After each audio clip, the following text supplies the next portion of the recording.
Good morning everyone. Political science के सभी students का एक बार पुणे में हमारे महाविद्यालय श्रीमती मौरी देवी तापड़िया कन्या महाविद्यालय जसवंतगढ़ के इस यूट्यूब चैनल पर आप सभी का हृदय की गहराइयों से हार्दिक अभिनंदन है, बहुत बहुत स्वागत करता हूं। और अब भी अगर किसी स्टूडेंट ने हमारे महाविद्यालय के इस यूट्यूब चैनल को सब्सक्राइब नहीं किया है तो सब्सक्राइब कर लो, ताकि इस कोविड या कोरोना जैसी वैश्विक महामारी में आप घर पर रहते हुए अपने ऑनलाइन एग्जाम, यूनिवर्सिटीज एग्जाम और साथ में विभिन्न प्रकार के कंपटीशन एग्जामों की भी अब है वो कंपटीशन एग्जामों की भी भर्ती आएगी, तो आप उसकी तैयारी कर सकते हो। इसलिए हमारे महाविद्यालय के इस यूट्यूब चैनल को सब्सक्राइब कर लो। हमारी ये आज की जो क्लास है ये बीए फर्स्ट ईयर जो पोल साइंस है, भारतीय इंडियन पॉलिटिकल थिंकर्स, इसकी होगी। इसमें आज हम एक बहुत ही महत्वपूर्ण विचारक जवाहरलाल नेहरू, जो चाचा नेहरू के नाम से जाने जाते हैं, बच्चों में वो चाचा नेहरू के नाम से है वो जाने जाते हैं। और इनका जो जन्म है वो 14 नवंबर को हुआ था, 14 नवंबर 1889 को। कहाँ पर? इलाहाबाद में। कहाँ पर हुआ था? इलाहाबाद में हुआ था। तो इनके जन्म दिवस को किस दिवस के रूप में मनाया जाता है? बाल दिवस के रूप में। काफ़ी बार क्वेश्चन पूछा गया है कि किस है वो महापुरुष के जन्म दिवस को बाल दिवस के रूप में मनाया जाता है, तो किसके? इसके जवाहरलाल नेहरू के। और ये चाचा नेहरू की बच्चों में ये काफ़ी प्रसिद्ध थे, बच्चे ने चाचा कहते थे, इसलिए चाचा नेहरू के नाम से जाना जाता है। तो बाल दिवस या चाचा नेहरू का जन्म है या जवाहरलाल नेहरू का जन्म 14 नवंबर 1889 को इलाहाबाद उत्तर प्रदेश में हुआ था। और इनकी मृत्यु 27 मई 1964 को हुई थी। ये भारत के प्रथम प्रधानमंत्री थे। 15 अगस्त 1947 से लेकर और आजीवन जब तक ये जीवित रहे 27 मई 1964 तक भारत के क्या रहे? प्रधानमंत्री सर्वाधिक समय तक। और भारत के प्रथम प्रधानमंत्री थे ये, इस बात का ध्यान रखना है। तो पंडित जवाहरलाल नेहरू है, भारत के गौरवशाली पुत्र जवाहरलाल नेहरू है। महात्मा गांधी की हमारे को पता है कि 1948 में 30 जनवरी 1948 को महात्मा गांधी की नाथूराम गोडसे द्वारा गोली मारकर हत्या करने के बाद में भारत के कोई है वो प्रमुख व्यक्ति बचे तो कौन थे? जवाहरलाल नेहरू थे। तो 1948 में महात्मा जी की मृत्यु के बाद भारत के सर्वमान्य नायक का स्थान, महात्मा गांधी की मृत्यु के बाद सर्वमान्य नायक के रूप में अगर भारत के कोई व्यक्ति थे तो वो कौन थे? पंडित जवाहरलाल नेहरू थे। अपनी मृत्यु और भारतीय स्वतंत्रता के पूर्व ही महात्मा जी ने घोषणा कर दी थी कि जवाहरलाल उनके राजनीतिक उत्तराधिकारी हो गए। महात्मा गांधी खुद ने अपने जीवन काल में ही इस बात की घोषणा कर दी थी कि उनके राजनीतिक जो उत्तराधिकारी है वो कौन होंगे? जवाहरलाल नेहरू होंगे। महात्मा गांधी को उन पर इतना विश्वास था। गांधी जी ने एक बार उनके संबंध में कहा था वे नितांत उज्जवल है। गांधी जी ने एक बार जवाहरलाल नेहरू के संबंध में कहा वे नितांत उज्जवल है और उनकी सच्चाई संदेह के परे है। वह नितांत उज्जवल है। कौन? जवाहरलाल नेहरू। और उनकी जो सच्चाई है वो किसके परे है? संदेह के परे है। उनके हाथों में और उनके हाथों में अपना राष्ट्र है वो क्या है? सुरक्षित है। ये बात किसने बोली? खुद महात्मा गांधी ने बोली। इसलिए महात्मा गांधी ने अपना जो राजनीतिक उत्तराधिकारी है वो किसको घोषित कर दिया था? अपने जीवन काल में ही पंडित जवाहरलाल नेहरू को कर दिया था। पंडित जवाहरलाल नेहरू ने 17 वर्ष तक स्वतंत्र भारत का नेतृत्व किया और भारत की प्रजातंत्रात्मक व्यवस्था को सुदृढ़ता प्रदान की। 15 अगस्त 1947 से लेकर 27 मई 1966 तक ये सर्वाधिक अगर कार्यकाल के रूप में प्रधानमंत्री कौन रहे तो कौन रहे? पंडित जवाहरलाल नेहरू रहे। और उन्होंने है वो भारत को क्या दी? जो ये प्रजातंत्रात्मक व्यवस्था है इसको सुदृढ़ता प्रदान की। अनेक विघटनकारी शक्तियों के होते हुए भी श्री नेहरू के नेतृत्व में भारत ने राजनीतिक स्थायित्व प्राप्त किया और निसंदेह वे आधुनिक भारत के निर्माता थे। और निसंदेह पंडित जवाहरलाल नेहरू को क्या कह सकते हैं? आधुनिक भारत के निर्माता, क्योंकि जो प्रजातंत्रात्मक तो शासन प्रणाली है इसको सुदृढ़ता से लागू करने वाले कौन थे? पंडित जवाहरलाल नेहरू थे। इसलिए पंडित जवाहरलाल नेहरू को आधुनिक जो भारत है इसका क्या कह सकते हैं? निर्माता कह सकते हैं।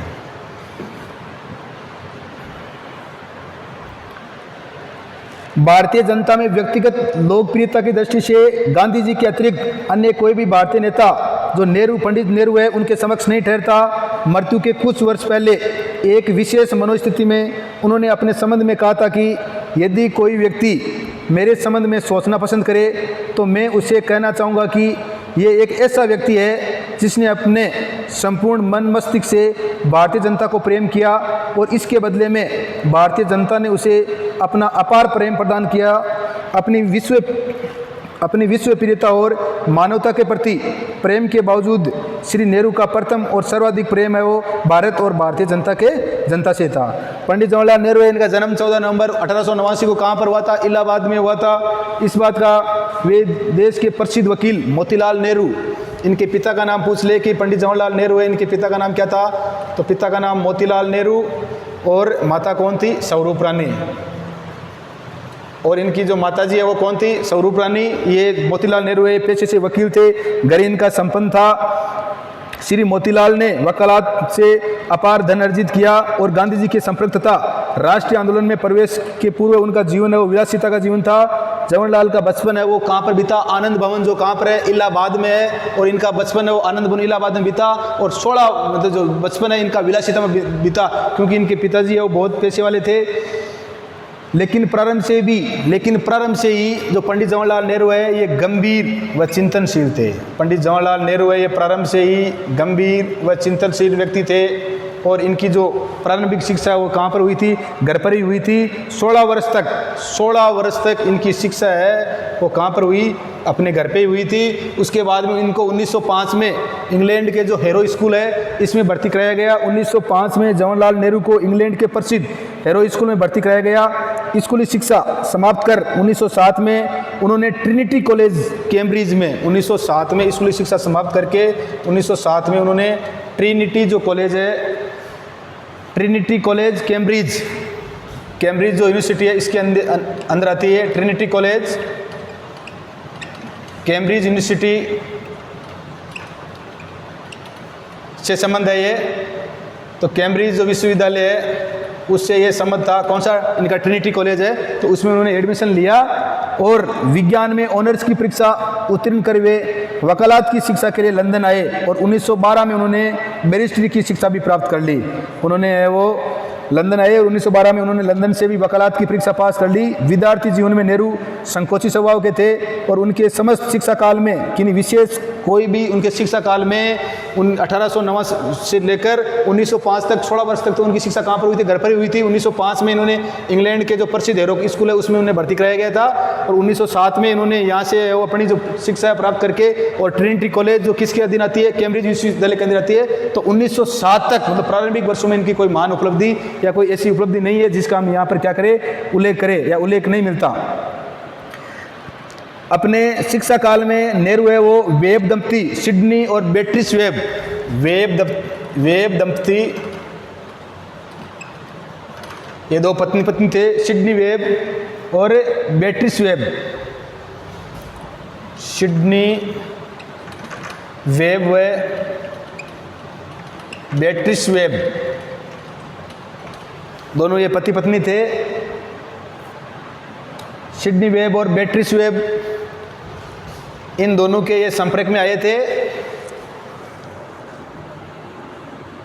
अपने शिक्षा काल में ही नेहरू है वो वेब दंपति सिडनी वेब और बेट्रिस वेब के फेबियनवादी समाजवाद से और इनका एक विचारधारा थी फेबियनवादी समाजवाद जो विचारधारा है इस विचारधारा का है वो सिडनी वेब और बेट्रिस वेब है। इनका जो पंडित नेहरू है इन पर प्रभाव पड़ा। कौन सी विचारधारा का? फेबियन समाजवाद। और ये इस विचारधारा है ये किन के माध्यम से? सिडनी व जो ये बेट्रिस वेब है इनके माध्यम से। और इसी से प्रेरित होकर वे 1910 में आयरलैंड के सिन फिन आंदोलन और इसी से प्रभावित होकर उन्होंने 1910 में कहाँ पर? आयरलैंड के कौन से आंदोलन? सिन फिन आंदोलन।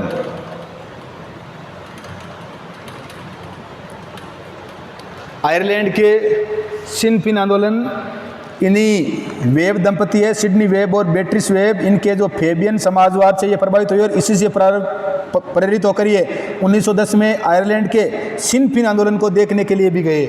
आयरलैंड का जो ये सिन फिन आंदोलन था इसको देखने के लिए भी गए। ये किसका आंदोलन था? फेबियन समाजवादी आंदोलन था। और ये प्रभावित किससे हुए? वेब दंपति कौन? सिडनी वेब और बेट्रिस वेब से। और इसको देखने के लिए 1910 में सिन फिन आंदोलन हुआ था। कहाँ पर? आयरलैंड में। किससे संबंधित था? फेबियन समाजवाद से। इसको देखने के लिए पंडित नेहरू गए थे। और इंग्लैंड के प्रवास काल में इन्होंने महिला मताधिकार आंदोलन है उनसे भी इन्होंने क्या हुए? प्रभावित हुए। इंग्लैंड में जब ये थे तब वहाँ पर है वो महिला मताधिकार आंदोलन हुआ था, और इससे भी वो क्या हुए थे, बहुत अधिक प्रभावित हुए थे। कौन? पंडित जवाहरलाल नेहरू। तो वहाँ पर ब्रिटेन में रहे और वहाँ से ये प्रभावित थे। सन 1912 में और 1905 में ये कहाँ पर गए थे? इंग्लैंड में गए थे। 1912 में ये कहाँ लौटे? भारत लौट गए। कहाँ से? इंग्लैंड से। 1912 में पंडित जवाहरलाल नेहरू भारत आए और उन्होंने वकालत है वो प्रारंभ कर दी, लेकिन वकालत का जीवन भी उन्हें है वो प्रोत्साहन भरा या अच्छा नहीं लगा। इंग्लैंड में रहते भी उन्होंने भारत के सार्वजनिक जीवन में भाग लेने का निश्चय कर लिया था, और 1912 में उन्होंने बिहार के बांकीपुर में आयोजित कांग्रेस अधिवेशन में 1912 में कांग्रेस का प्रतिवर्ष अधिवेशन होता था। 1912 में कांग्रेस का अधिवेशन हुआ था बिहार के बांकीपुर में। 1912 में कांग्रेस का जो सालाना अधिवेशन होता था, तो 1912 का पूछते 1912 का कांग्रेस का अधिवेशन कब हुआ? 1912 का जो कांग्रेस का अधिवेशन हुआ कहाँ पर हुआ? तो बांकीपुर बिहार में। बांकीपुर बिहार में, क्योंकि इनका वकालत में कोई ज़्यादा इंटरेस्ट नहीं था, इसलिए वकालत को छोड़कर इन्होंने राष्ट्रीय आंदोलन में है इसमें कूद पड़े ये। और 1912 में कांग्रेस का जो अधिवेशन हुआ था ये बांकीपुर बिहार में हुआ था, और इसमें ये एक प्रतिनिधि के तौर पर है वो क्या हुए थे? शामिल हुए थे। उस समय इनके पास कुछ विशेष नहीं था, ये एक प्रतिनिधि के तौर पर क्या हुए थे? शामिल हुए थे। तो 1912 में उन्होंने बिहार के बांकीपुर में आयोजित कांग्रेस अधिवेशन में एक प्रतिनिधि के रूप में भाग लिया।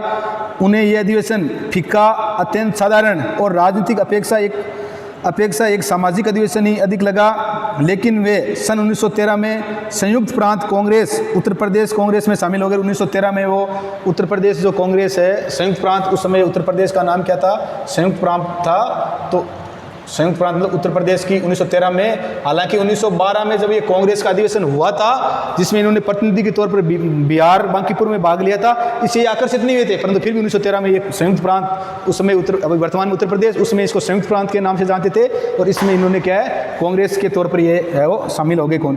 1913 में ये संयुक्त प्रांत कांग्रेस उत्तर प्रदेश कांग्रेस में शामिल हो गए। और इन वर्षों में गांधी जी के नेतृत्व में दक्षिण अफ्रीका में रंग भेद विरोधी आंदोलन चल रहा था, और जवाहरलाल नेहरू है ये क्या हुए थे? इससे प्रभावित हुए थे। तो आज की हमारी जो क्लास थी इसमें हमने पंडित जवाहरलाल नेहरू है उसका जीवन परिचय, जीवन के बारे में थोड़ी जानकारियाँ जो विभिन्न कंपटीशन एग्जाम में, यूनिवर्सिटी एग्जाम में विभिन्न बार क्वेश्चनों के माध्यम से आई है, छोटे वाले क्वेश्चनों के, तो उनके बारे में हमने जानकारी हासिल की। मैं आशा करता हूँ आपके समझ में आ गया होगा, और इनको अच्छी तरह से वो नोट्स को लिख लेना, बार बार है वो याद करना। आगे आपके भविष्य में विभिन्न कंपटीशन एग्जाम में ये जानकारियाँ आएगी, और आगे की चर्चा हम अगली क्लास में करेंगे। वीडियो को लाइक, शेयर और सब्सक्राइब करते रहो। जय हिंद, जय भारत।